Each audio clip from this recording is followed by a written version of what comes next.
ഏത് രീതിയിൽ നോക്കിയാലും പ്രശ്നപരിഹാരം അകലെ തന്നെയാണ്. ഹോർമോസ് വളരെ സങ്കീർണമായ ഒരു കീറാമുട്ടിയായി മാറുകയാണ്. ഇവിടെ ഡബിൾ ഉപരോധമാണ്. ഒരു വശത്ത് ഇറാന്റെ ഭാഗത്തു നിന്നുള്ള ഉപരോധ സമാനമായ അന്തരീക്ഷം, രണ്ട് ഇറാനിലേക്ക് പോകുന്ന കപ്പലുകൾ പൂർണ്ണമായി തടയുമെന്ന അമേരിക്കയുടെ ഉപരോധം. അങ്ങനെ നോക്കുമ്പോൾ സുഗമമായ കപ്പൽ ഗതാഗതം ഒരു രീതിയിലും സാധ്യമല്ലാത്ത ഒരവസ്ഥയിലാണ് ഹോർമോസ്.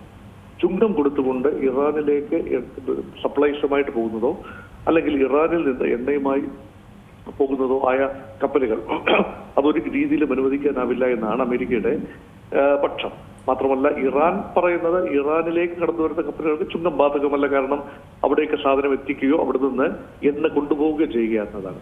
മറ്റ് കപ്പലുകൾക്കാണ് ഇറാൻ ചുങ്കം ഏർപ്പെടുത്തിയതായി പറയുന്നത്. അതായത് മറ്റ് രാജ്യങ്ങളിലേക്ക്, മറ്റ് GCC മേഖലയിലുള്ള രാജ്യങ്ങളിലേക്ക് ചരക്കുകൾ കൊണ്ടുപോവുകയോ അവിടെ നിന്ന് ചരക്കുകൾ പുറത്തേക്ക് കൊണ്ടുപോവുകയോ ചെയ്യുന്നത് ഹോർമോസ് കടലിടുക്ക് വഴിയാകുമ്പോൾ അത് ഇറാന്റെ സ്വാധീന മേഖലയായതിനാൽ കപ്പലുകൾ തടഞ്ഞു നിർത്തി ഇറാൻ ചുങ്കം പിരിക്കുന്നു എന്നതാണ് ആക്ഷേപം. അത് തുടരുമെന്ന് തന്നെയാണ് ഇറാൻ സൂചിപ്പിക്കുന്നത്. അതേസമയം ഒരു കപ്പലും അങ്ങനെ കടന്നു പോകണ്ട എന്ന കഠിനമായ നിലപാടിലാണ് ഡൊണാൾഡ് ട്രംപ് എത്തി നിൽക്കുന്നത്. അതുകൊണ്ട് ഫ്ലാഷ് പോയിന്റായി ഹോർമോസ് കടലെടുക്ക് തുടരുകയാണ്. ലോക എണ്ണ കടന്നു പോകലിന്റെ 20% ഹോർമോസിലൂടെയാണ് എന്നതുകൊണ്ട് തീർച്ചയായും വലിയ വിപത്താണ് പല രാജ്യങ്ങൾക്കും ഉണ്ടാവുക. ഇന്ത്യ ഉൾപ്പെടെയുള്ള രാജ്യങ്ങൾ ബുദ്ധിമുട്ട് അനുഭവിക്കുന്നു. ഒരുപക്ഷെ ഏറ്റവും ബുദ്ധിമുട്ട് അനുഭവിക്കുന്നത് ചൈനയാണ്. ചൈനയുടെ ആകെ ഊർജ്ജ ആവശ്യത്തിന് 40% കടന്നു വരുന്നത് ഹോർമോസിൽ നിന്നാണ്.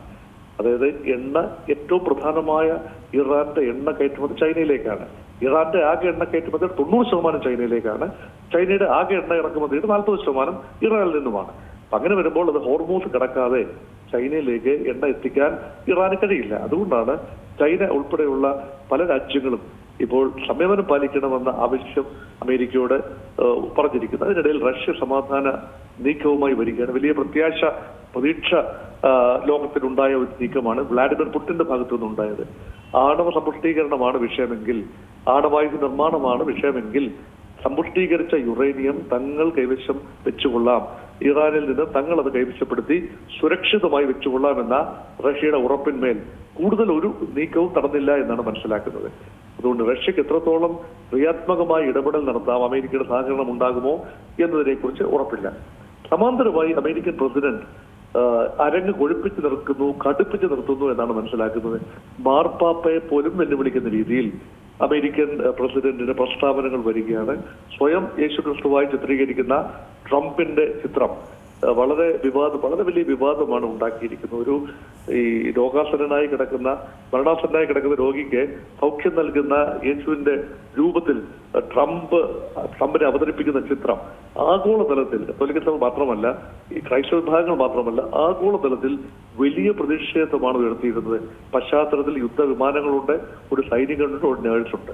ഇതെല്ലാം തന്നെ കാട്ടുന്നത് ട്രംപിന്റെ മനോനില പൂർണ്ണമായി തകർന്നു എന്ന രീതിയിലാണ്. അത് മാത്രമല്ല, സമാധാനം വേണമെന്ന മാർപ്പാപ്പ അമേരിക്കക്കാരൻ കൂടിയായ അമേരിക്കയിൽ നിന്ന് കടന്നു വന്ന ആദ്യത്തെ മാർപ്പാപ്പ, ചരിത്രത്തിലെ ആദ്യത്തെ മാർപ്പാപ്പയാണ് ലിയോ 14 മാർപ്പാപ്പ. അദ്ദേഹം പറയേണ്ടത് തന്നെയാണ് പറഞ്ഞിരിക്കുന്നത്. ലോക സമാധാനം ആവശ്യമാണ്, യുദ്ധം ഒന്നിനും പരിഹാരമല്ല എന്ന് പറയുമ്പോൾ അദ്ദേഹം രാഷ്ട്രീയത്തിൽ ഇടപെടുന്നു, അമേരിക്കൻ രാഷ്ട്രീയത്തിൽ ഇടപെടുന്നു എന്ന് പറഞ്ഞുകൊണ്ട് കഠിനമായി വിമർശിക്കുന്നു. ആദ്യമായിട്ടാണ്, പ്രഥമമായിട്ടാണ് ഒരു രാഷ്ട്രീയ നേതാവ് അല്ലെങ്കിൽ ഒരു ലോക നേതാവ് മാർപ്പാപ്പയെ വ്യക്തിപരമായി വിമർശിക്കുന്നതും ആദ്യമായിട്ടാണ്.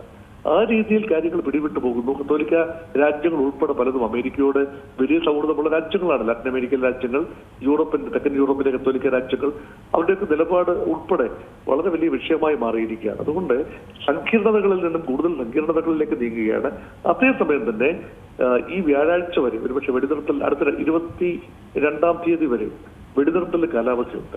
ആ കാലാവധിക്ക് ഉള്ളിൽ ഒരുപക്ഷെ ഇനി ഒരു റൗണ്ട് ചർച്ച കൂടി നടന്നേക്കാൻ സാധ്യതയുണ്ട് എന്ന രീതിയിലാണ് ഇപ്പോൾ നിഗമനം. അങ്ങനെ നോക്കുമ്പോൾ സമാധാനം പൂർണ്ണമായി അകലെയല്ല. ട്രംപ് മാറ്റിയും മറിച്ചും പറയുന്നത് കൊണ്ട് കൃത്യമായ നിഗമനത്തിലെത്താൻ കഴിയുന്നില്ല. ട്രംപിന് സമാധാനം വേണമെന്ന് പറയുമ്പോൾ സമാധാനത്തിന് വേണ്ടി വലിയ ഒരുക്കങ്ങൾ നടക്കുന്നു. പക്ഷെ അത് പാതി വഴിയിൽ വെച്ച് പിന്മാറുന്നു. കഴിഞ്ഞ ദിവസം നടന്ന ചർച്ചയിൽ നിന്നും അമേരിക്ക പിൻവാങ്ങാനുള്ള കാരണമായി പൊതുവെ പറയപ്പെടുന്നത് ഇസ്രായേലി പ്രധാനമന്ത്രി ബെഞ്ചമിൻ നെതന്യാഹുവിന്റെ ഒരു ഫോൺ കോളാണ്. JD വാൻസിന് വന്ന ഒരു ഫോൺ കോൾ, അതിന്റെ ഇതിവൃത്തം എന്തെന്നറിയില്ല, പക്ഷേ ഏകദേശ ധാരണയിലായി എന്നാണ് പറഞ്ഞിരുന്നത്. യുറേനിയം സമ്പുഷ്ടീകരണം 5 വർഷത്തേക്ക് നിർത്തിവെക്കാൻ ഇറാൻ തയ്യാറായതായി റിപ്പോർട്ടുകൾ ഉണ്ടായിരുന്നു. പക്ഷേ അത് 20 വർഷത്തേക്ക് സമ്പുഷ്ടീകരണം നിർത്തിവെക്കണം എന്നതാണ് അമേരിക്ക ഡിമാൻഡായി പറഞ്ഞത്. അതിൽ തട്ടിയാണ് ചർച്ചകൾ ഭാഗികമായിട്ടെങ്കിലും തകർന്നത് എന്നാണ് ഇപ്പോൾ വരുന്ന വിവരം. അതുകൊണ്ട് രണ്ടു കൂട്ടരും വിട്ടുവീഴ്ചയ്ക്ക് തയ്യാറാകാതെ മുഖം കറുപ്പിച്ച് നിൽക്കുമ്പോൾ സമാധാനം മരീചികയായി തുടരുകയാണ്. ഏറ്റവും പുതിയ വാർത്തകളും വിശേഷങ്ങളും വിരൽത്തുമ്പിലറിയാൻ സീ മലയാളം ന്യൂസ് എല്ലാ ഡിജിറ്റൽ പ്ലാറ്റ്ഫോമുകളിലും ലഭ്യം.